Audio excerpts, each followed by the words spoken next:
அது போக்க நீர் சுற்றுச்சூழல் காக்கும் வழியை தேடு. அட பூமி தோஷம் உனக்கிருக்கு புரியல் என்ன தேடு. அதை போக்க நீர் சுற்றுச்சூழல் காக்கும் வழியை தேடு.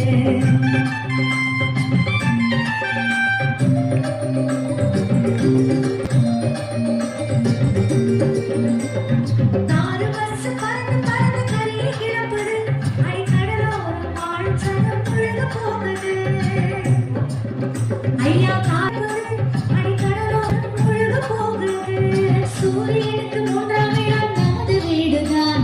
இது சொந்த வீடு இல்லை நமக்கு வாடகை. மனிதா சூரியனுக்கு மூன்றாம் இடம் நமது வீடுதான். இது சொந்த வீடு இல்லை நமக்கு வாடகை வீடு. அழுமறையில் பத்திரமா